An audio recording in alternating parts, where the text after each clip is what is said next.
Hey everyone, thank you guys for attending our next installment of Bites with the Beat. Real quick, you guys all are on mute, so if you have any questions, please put those in the chat box and we'll try to get to all of those at the end. For everyone joining us, my name is Kevin Cummings. I'm staff writer for NTX Inno. If you've never joined us for one of these Bites with the Beats before, there are short one-on-one virtual conversations with local founders, investors, stakeholders, and thought leaders. They're modeled after Inno's core newsletter, The Beat. They're meant to be conversational, fun looks at the people, companies, and ideas that are driving the local ecosystem. Today, I'm sitting down with Dev Gupte, the founder of Not Dev.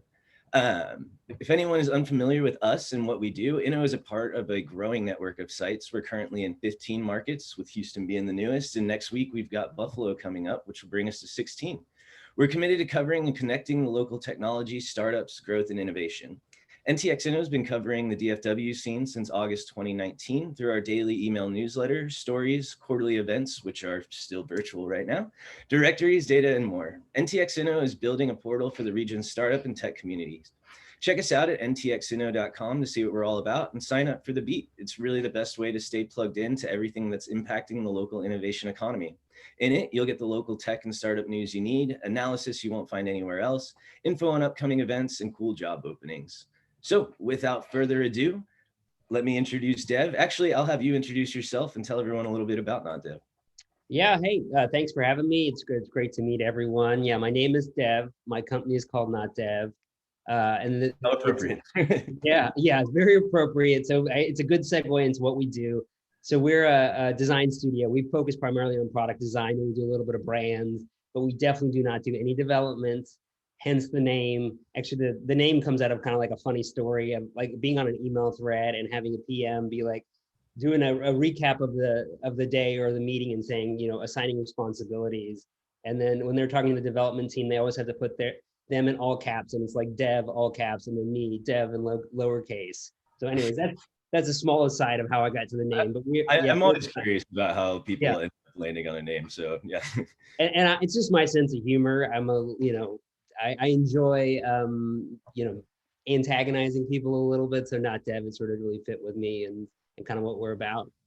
Yeah, I guess it's kind of start at the beginning. I guess, like, how did you kind of get into, UX UI work, and how did kind of Not Dev get started? Yeah, so I guess it totally correlates with my life story. So I'm going to just tell you my life story and we'll kind of dovetail into that. So I'm a Dallas native. I actually grew up in the burbs, grew up in Carrollton. I'm a Plano kid. Oh, okay. Yeah, there you go. So I went to school at UT, and I am Indian. And so when I went to college, I basically, being Indian, you kind of have like three choices. You're either going to be like a doctor, you're going to be an engineer, or you're going to be a lawyer, I guess. And then the last one is business, so maybe four. And so I come from a family of engineers. I was like, definitely not. I do not want to go to more school. So lawyer and doctor are off the table. And so I ended up doing business. And I was a finance major, believe it or not. And I kind of fell into this. I was at an internship, and I was sitting, in my department. The department next to me was a creative department, and they were having so much more fun than my department. So I go over there, I find the manager. I'm like, hey, dude, like, how do I get on your team?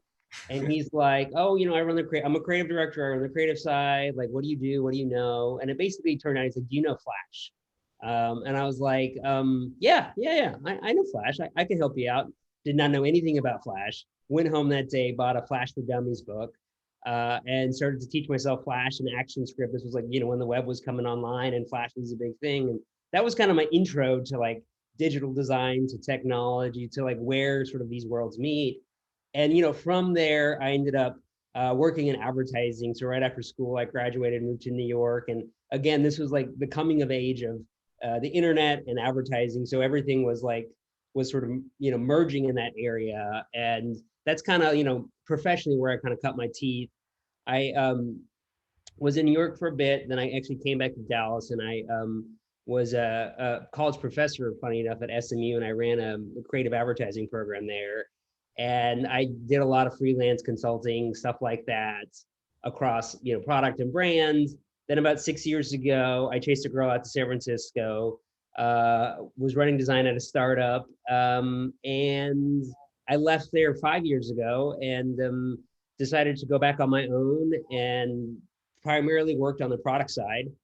And then when the pandemic hit, my partner and I decided to move back here. And Yeah, I was it's, going to say, it's probably good to note that the yeah. chasing the girl worked out, right? Oh, it did. It did. Yeah. Yeah, I guess that's a bit I always forget to tell people. We are still together. It did work. But yeah, and then I moved back here during the pandemic, and I was a one-man operator for many years, and then I decided to pull the trigger and start hiring and grow the thing, and now I have Not Dev. Yeah, well, I guess kind of going off of that, obviously a lot has kind of changed. Flash is not the most common use right now. So I guess like in terms of kind of how you've seen, you know, your business grow and the work that you do, how has that kind of changed over the years? Yeah, I think a lot of it has to do with just like the understanding of the industry and the value. I think like maybe the easiest way to explain it is you like think about like how we named what I do. So like I think when technology, like when computers were coming online, it was called HCI, right? Human-centered interfaces. And then there was this period where I was coming of age where it was like there was not a really clear word. You know, you were doing IA work, information architecture, you were doing UI, you were doing UX, you were doing visual design. It was like acronym soup. All these sort of descriptions about, um, it, it's basically like all different versions of, what we have today. And like today, the way that I think a lot of people refer to it now is actually product design. Mhm. So I think like just thinking about the name and how it shifted, I think is like really emblematic of how we're starting to value and understand it in the context of business, right? Because the thing that businesses produce are products, right? They sell goods and services to people. And the idea of what a product is now has changed completely. It's no longer just a physical thing. A lot of it is a digital thing.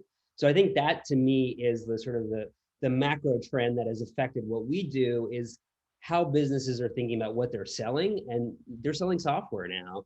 And so you need people to help create that software and create the best version of it. And now we have the name product design.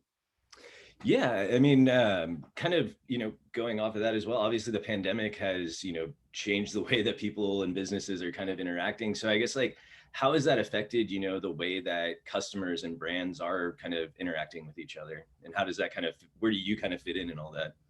Yeah, I think the pandemic just accelerated trends that were already happening. Software was eating the world before the pandemic, and it just like supercharged it. All of a sudden, you had all these people at home who needed to still do stuff, and the best way to do that is, using technology. So if you didn't see yourself as a software company, I think during the pandemic and post-pandemic, you definitely do, because I think everyone now is in the software business. The pandemic just accelerated that. Maybe we were in like the tail end of a 10-year transition. Like now, maybe it's got cut down to 5. Like it's just been totally supercharged. And I think for us during the pandemic, we were initially, there was a little bit of a retraction for us, and then it was almost like the opposite, right? It was like everyone was like, okay, they woke up to the fact it's like we need design, we need to do stuff, we need to build and ship. So for us, our business actually expanded during the pandemic because businesses' needs grew for the types of services that we offered. Yeah, well, and you said for a long time you were kind of a one-man show. I guess like growing, how many people are part of Not Dev now? Well, we're still pretty small. We're 6 large right now. We're looking to hire, so I'm gonna do my plug. If anyone in the DFW area is an awesome UX designer is looking, please hit me up. But yeah, we're 6 right now. Yeah, well, I guess speaking of hiring, you know, on your website, you guys are some hipsters. You were remote work before it was cool. So I guess like talk to me about that. What makes remote work? How have you made it work for you guys? Yeah, so I mean, I'll just talk a little bit about how we got here, because I think there's like there's like 2 reasons why I think I put the stake in the ground as remote. I think one's selfish, and then one is also selfish but less selfish. Um, I think the selfish one, the most selfish one is, this is obviously my company and something that I created, and I hate being in an office. I don't want to be in an office. I don't like the idea of it. I never really worked in an office, and so it's more so I'm like really nervous about how I would act. Anytime like I've been in an office, I'm like, what am I doing with my face? Am I coughing? Am I burping? Am I doing things I shouldn't be doing? Just being around people makes me nervous. So it's like, I don't want to have to go into it. I don't want to have an office because I don't want to have to go into an office. But I think the more serious answer is like, I believe in putting people in the situation that makes them, that allows them to be the best version of themselves. And I believe remote work allows you to do that, right? Because it gives you autonomy and control over your schedule. And I think if you have that, then you can sort of manage your life. And work is one part of that, right? And I think a lot of times what happens is when you go into an office, it's like work and life have to be separate. So like one is always stressing on the other. When you're at work, you're stressed that you can't do life stuff. When you're living your life, you're stressed about work stuff. So if you can kind of integrate the two and allow people to float between those and be flexible and kind of just be one person instead of a work person and a life person, I believe you can get more out of them. But in terms of your, the ask of your original question is about like, how we maintain the culture. Yeah. So, we have, there's someone at our company who's like our cultures are, and our hiring philosophy is remote, but we try to hire local. So almost everyone on our team is local to Dallas. So we try to meet up as like, let's say every month to do something that's kind of fun and different. Like we have one of our employees is really into rock climbing. So he organized a trip where he taught us all how to rock climb, and that was super, super fun. So it's like the idea of being remote but local. So we can still get together and do fun things. We also, if we need to like flex and do workshops and meet in person and actually have a collaboration, we can grab a co-working space, we can get a room, and then like get together and do those things. So, I think it's kind of the best of both worlds. I think that's like the vision of what we're trying to create. Yeah, and I know that y'all's process is like different than kind of other operators in the space. So kind of how does that collaboration work between you guys and the customers that you're working with? Yeah, so I actually find remote to be a little bit easier, right? Because fundamentally what we create is a visual medium. Like we're designing software. So a lot of times when we were meeting in person, we would meet in person and literally everyone would get in a long conference room, we'd be flanking either end, and then we'd be looking at a TV, right? Because what we're presenting is digital. And so like, for us, now that we're on video chat, like I can just share my screen, everyone's there. We have conversations. If there's something that we need to do quickly on the fly, I can take that, pop it open, and we can co-edit. So in a lot of ways, I feel like a remote culture actually, because the collaboration tools are digital and we are building digital tools, it actually allows us to work, I think, in a more efficient and more effective way. Yeah, and I guess I probably should have asked this way earlier on. Since you've been in this space for a long time, what makes good design? Well, that is the trickiest question. My answer is always, I think good design is invisible. It works the way that you expect it to work without thinking about it. So, and I think we were talking about this. The canonical example is a door, right? No one ever talks about how well designed a door is. A door, right? A door works. You push it and it opens, right? You only think about a door's design when it doesn't work, right? If there's a handle that looks like a pull handle, but the door is actually a push, then you're like, this is really stupid. Who designed this? This doesn't make any sense. So to me, like at the highest level, like good design is invisible. It just like, it works the way that you would expect it to. And I think like, there's like a little, I'm gonna get on my soapbox for a second. I think that's like the sort of the core functional aspect of it, but then there's also this aesthetic aspect too, right? So if you were to use a door analogy, there's a lot of really beautiful doors out there. And people have different tastes and feelings. And so if you can match, invisible, beautiful, I mean, like that functional aspect where it's sort of that it works intuitively with an aesthetic that is aspirational, that sort of meets people where they are or sort of elevates that experience, then I think that's when you truly create good design. Yeah, and kind of going back, you've obviously been on a journey, New York, San Francisco. I guess now that you're back in Dallas, we keep reading stories of people leaving these hubs. I guess, do you feel that's been a beneficial move? And I guess what does DFW kind of provide for not dev? Yeah, I mean, we're super happy about being back. I mean, both my partner and I grew up here, so I think a lot of it is about that family support. And cost of living, I think, is obviously the easy one. Right. It's just New York and San Francisco. Rent's a little bit cheaper here. Yeah. I mean, when I think about what I was paying for my loft apartment, it is cringeworthy. I'm really bullish on Dallas, and I think like, again, like similar to like how technology, the trend of technology sped up, I think Corona is speeding up basically the move back towards the center of the country. I think Dallas really has a lot of the business landscape is what excites me so much. Like the corporates here are insane. Like there's just so much activity in terms of corporate. And I think you really need a healthy corporate ecosystem to have a healthy tech and startup ecosystem. Because like when I think about like my experience in San Francisco, everyone that I met who was at a startup had spent time at Google, right? Mhm. Like Google sort of was the grandfather, the nexus of all these things, and it spun out so many awesome people who started awesome, interesting companies. And it kind of you need that sort of I think you need those anchors as hubs to be able to have to be able to attract really really smart people to that city, and then those really really smart people, they're going to go work for a corporate for a while, and then they're going to get bored or burn out, and they're going to go, then they're going to be in this city and they're going to start their own thing. So I think like that's what is really exciting about Dallas, and I feel like we're on the beginning end of that, right? Like I think there's been a cultural shift, and I think a lot of these corporates are starting to invest in technology, and they're attracting really interesting smart people. And I feel like, I personally in our company have the opportunity to be on the forefront of that and help sort of shape what that could be. Yeah, and I guess like since you've kind of left and come back, I guess what has changed in the last few years, especially in the local like tech and startup ecosystem? I think it's matured. I think before it was, you know, I was meeting with nine out of the 10 people are meeting was like a business guy who was like, "Hey, I have the next Facebook," and I was Mhm. like, "No, you don't have the next Facebook, and you don't know how to build this." Now I'm meeting a lot more with like tech co-founders or people who have a tech background, and I think just the quality of everything is just like raised tenfold.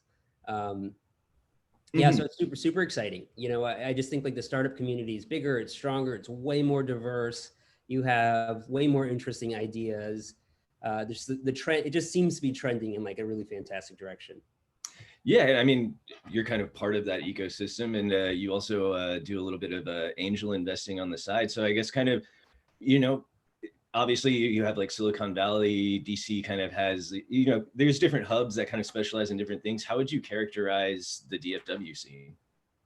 Yeah, it seems like, Dallas is, I feel like, if you want to hit like a home run and do like a crazy consumer thing, SF, you cannot beat SF for that, right? I don't know if Dallas right now is going to produce the next Facebook, but Mhm. my experience with Dallas is it's a way more enterprise focused, way more, I see a gap in the market, and I think technology can be used to solve that problem.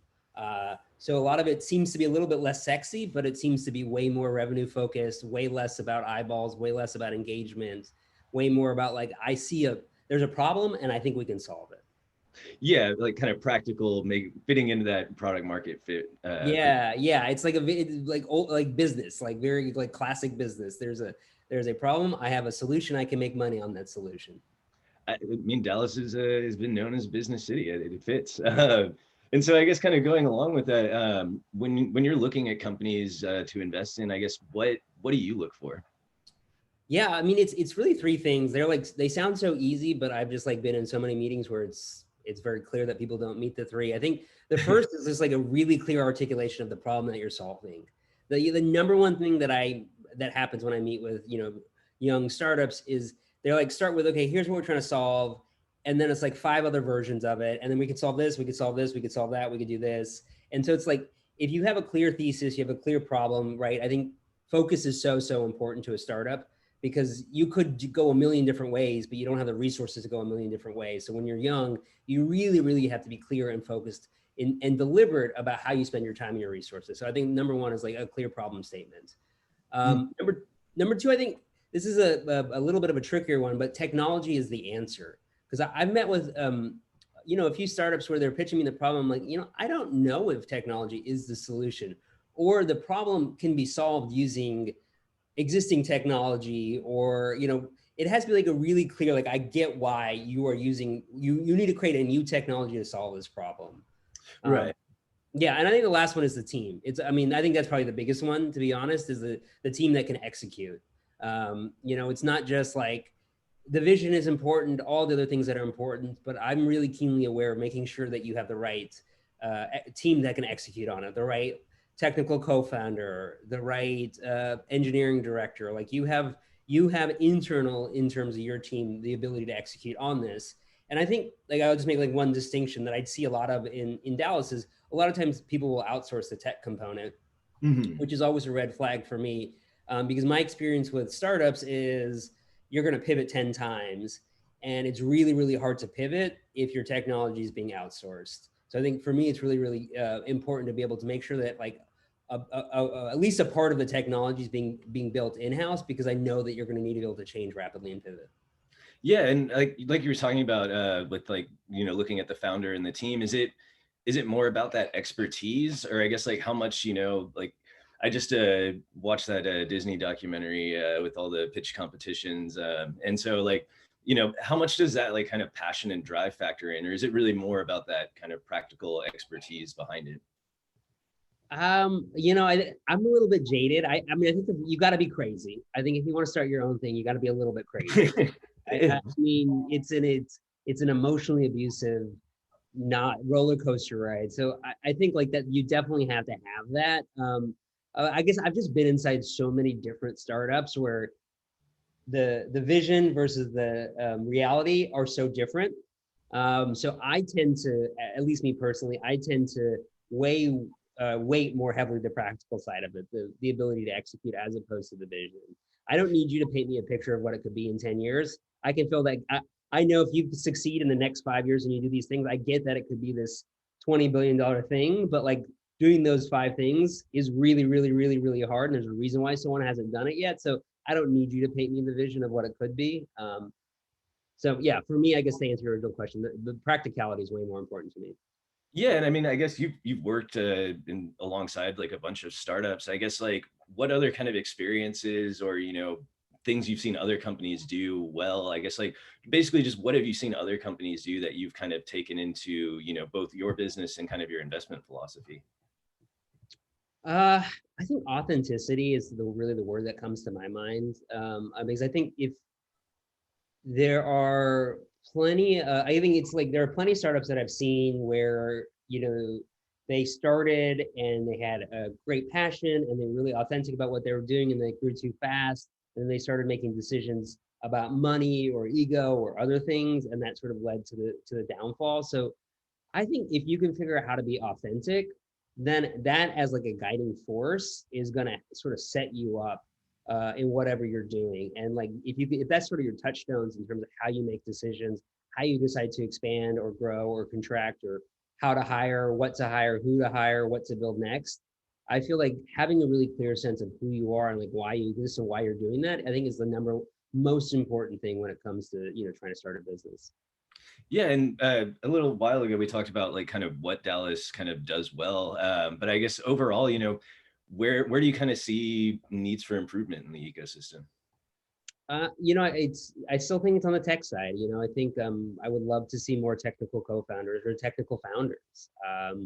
I would love to see you know, more just like all of the other sides of tech design, PM, like all of that other stuff. Like we got the business stuff locked. We have so many smart, interesting finance, business, real estate people. But I think just like on the engineering front, I'd love to see just like that grow and that flourish, because I think that's really, really key to, you know, being able to sort of graduate that next tier.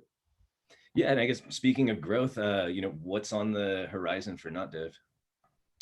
Um, you know, we are you know, we're not everything that we're doing is trying to be sort of organic, and I think coming back to like that original about like authentic and true. We're not trying to grow. Uh, Mhm. but our focus right now is trying to grow within Dallas. I mean, that's why I'm here, trying to get some free media. You know, again, I believe like the you know, our bet is like trying to sort of work with large Dallas corporates. So right now, like our largest corporate client in Dallas is Toyota, which has been fantastic and amazing. They're an incredible partner, but we're really looking to sort of expand our reach in Dallas, because still a lot of our business is out in San Francisco or New York, actually. I mean, because of the time that I spent there, and I'm not complaining because the work is fantastic. But I would say in the, you know, the next, for us to sort of, I think to sort of reach some sort of the vision that I have, I believe like we need to double down on Dallas and find a way to be able to engage with local companies. Yeah, well, since you mentioned vision, I'm always kind of curious on a personal level, what is kind of the goal or impact that you hope to make through the work that you do? Yeah. So, um, you know, I started this not because I wanted to build a business. I started this like because I enjoy design. And I hired people because I really love working with people, and I want the company, like, this is going to sound cheesy, I really want the company to be about the people that we hire. And I know that, like, our company is not going to be the end of the people that I hire. It's not going to be the last company that they work with. And so I sort of want to be a really positive influence, an impact on someone's journey. So, like, when they come to Dev, I want not Dev, I want them, I want to be an accelerant, like whatever they want to do in life. I want to be able to say, like, we made a positive impact on that person's life and help them sort of be the best version of themselves, get to that next goal. So I think, fundamentally for us, it's really just about, like, the people that we meet, the people that we hire, and how we can be a good influence in their lives. Yeah. And I was looking at, it looks like we don't have any questions from the audience at the moment. So let me throw a few kind of more random ones out at you. I guess first off, just, is there any project that you've done that, like, you're most proud of? No. I get this question a lot. No, I think, like, if I were to answer that question another way, like, people always ask, like, what's your favorite type of project? And I think one of the reasons why I started a studio and I'm not working for someone is because I like variety. So there's, like, not one thing that, like, I'm like, this is amazing. I like to do a lot of different types of things at different types of scale. And I am easily distracted and easily bored. So and actually, almost everything that I do, the minute I do it, I'm like, I hate it. I could have done this better. Well, I was going to ask, on the flip side, is there any projects that you'd rather forget? All of them, I think all of them. I think you do them and you're like, man, there's like 15 ways this could have been better. But that's actually the kind of cool thing about what we do, is it doesn't ever feel like the end, right? Like, true product design is just continual iteration. So it does, in some ways, it does sort of feel like you can always fix your mistakes and you could always be better. No, I totally understand. When I'm writing an article, it's going to be the best article that's ever written. As soon as it's done, I'm like, oh my God, what did I do? Absolutely. Before we kind of went live here, we were talking a little bit about things that we've been doing during the pandemic while we've all been stuck at home. I've got all my vegetables growing out back. What's something that you've done during the pandemic that you hadn't really thought you would be doing at this moment? Oh, that's a good question. I have a lame answer. There's nothing actually really changed for me during the pandemic, to be honest. I was working from home already. I'm a little bit of a recluse and a little bit antisocial. So my life pre-pandemic and current pandemic was almost the same. The only thing that really changed for me is there was other people around. So my life actually got a little bit better, because during lunchtime I would eat by myself. So I could go, sit with someone else in the family and eat with them. But I didn't like start a garden or do anything fun like that, because I've been living pandemic life for like 10 years. Yeah, so this has been, you're living your best life right now. I guess, are you one of those people that's found themselves working more because of it, or have you already kind of figured out the work-life balance thing? Figured out is a strong word, but I don't, lives. Well, I think I've been on my journey's been a little bit different, because I've been growing and scaling. So I just hired really, really smart people and just let them worry about the things that I used to worry about. And that's given me some peace of mind and given me some work-life balance. Yeah, well, it looks like we're kind of running up on our time here. So thank you everyone who's tuned into this. And Dev, thank you so much for joining us. Again, I encourage you all to check us out at ntxinno.com to learn more about our other events and sign up for the Beat. Again, one last thank you to all you guys, and have a great weekend. Thank you.